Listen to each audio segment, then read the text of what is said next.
um, what's going on with American Made in that aspect then? So we just have a short feud with American Made and Wyatt Six, and we just move on, or are we just gonna, or what are they gonna bounce back between these three factions, or like how does that benefit them? And if they are moving on from American Made, are they going to go wayside, or is there some sort of plan with American Made? Can the American Made be the gold standard? Can they all hold gold? Can they be that faction for some time? Do we see that happening for them or not? Iceberg, what you think? Yeah, I think those guys are super talented. And yeah, that was weird with the Wyatt Six. But um, I I think that there's just so much talent, and I don't think those guys are cutting it in terms of just. But they're great. Like I said, I'm not shitting on them. I just feel like so much talent. There's only so many storylines we could tell here, so much TV time we could tell. I feel like I barely get to see them. They're not really pushing them. Um, and even the Wyatt Six, they've kind of cooled off a little bit, right? I mean, in Yeah, my opinion, yeah. they kind of came in hot and now they're a little cooled off. So I'm curious to see what they do with them because obviously all those guys great talent wise, and they're all pretty much over, obviously. But man, if you don't use it, you lose it. You know what I mean? And if they don't get these guys going in a meaningful storyline, I mean, You man, know, they're and stuck. honestly, it's like the thing about the American Made thing is they're over as hell. First of all, Chad Gable is over as hell, right? People want him to win that title. So maybe he does. Maybe he faces Braun after this whole Jey Uso thing. And maybe that's why they're cooling him off. They don't want to burn him out before he's ready. Maybe they're just like, okay, let's cool him off for a sec. Let's put the Wyatt Six in the Final Testament, help the Final Testament. Then we'll bring him back around. It's like, and that could work. And then at the same time, then you can use the Creed brothers and AOP, you Right. know. So maybe there is a master plan here. Yeah. Uh, but personally, I'd like to see them hold the gold.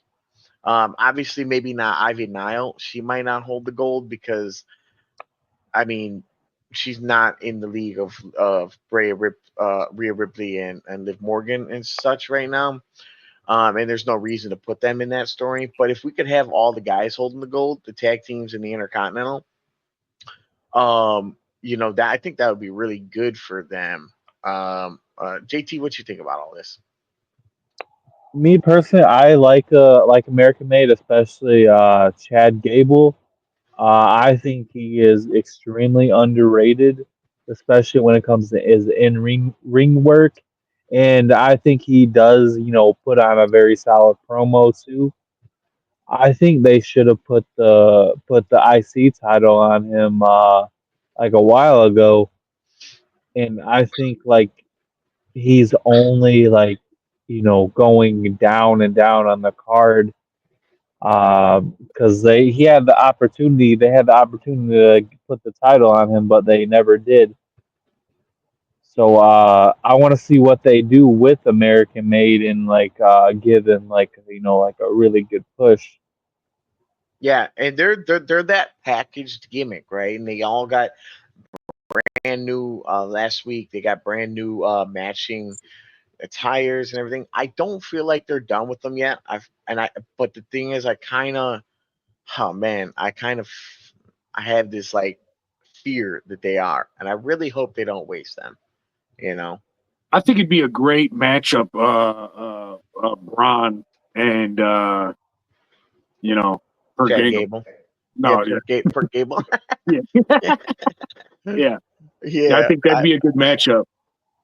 yeah, I agree. I think that'd be really good. A matter of fact, honestly, if by the time we get to Mania, we could see Perk Gable defeat Braun and the Creed brothers, take the tag gold in one night, and American Made hold them up together. That I mean, that'd be I mean, that'd be huge for them. I don't know, That'd man. be- That'd be a big That'll push. work. That's how I would book it, baby. You know, That'd be a big push. that'd be a big push. And I think they got it, man. They're good wrestlers, all of them, and they Where got a gimmick, and they're over. where do you see this Wyatt Sicks at, though? I mean, And well, Right? and Yeah. Where well, have they been? I well, hold haven't on. really heard anything. For one, let me finish my thought on American Made. If they can do that book into WrestleMania and the three take the gold, that push can also help bring Ivy Nile up to a better tier. So that's a twofold booking right there. Benefits. Now, True. as for Wyatt Sicks, that's what I'm saying. They've been completely gone. Now, again, it seemed like this is why I think that's why they're doing this with American Made, because it seemed like they put them on the back burner, but they didn't forget about them. Here they are again. I feel like they're simmering, you know, they're just keeping people stewing and stirring until it's time for them to really say, "Ooh, we got the one for them." You know, hey, hot take. I watched. Is it Captain Howdy? Uncle Howdy. Uncle Howdy. Uncle Howdy. I watched Uncle Howdy, which is I can't think of his name. What's his name? Bo Dallas. Bo Dallas. I watched his Monday night debut it's been a while now. A couple months, like a month ago, 2 months ago. It wasn't all that, man. It was a little ring rust. There was a little ring rust in that. Yeah, So they did some wrestling and then they just disappeared. But I mean, they're doing those videos packages over the Testament and Miz now. So I don't know. It's weird. It's kind of interesting. I'm just saying, it's a But big gimmick. I'm glad that out of all this, one thing that I am glad is they're clearly pushing the Final Testament, which is what I asked for last podcast. So I'll take it as a silver lining, you know. Speaking of acknowledging factions, acknowledge who?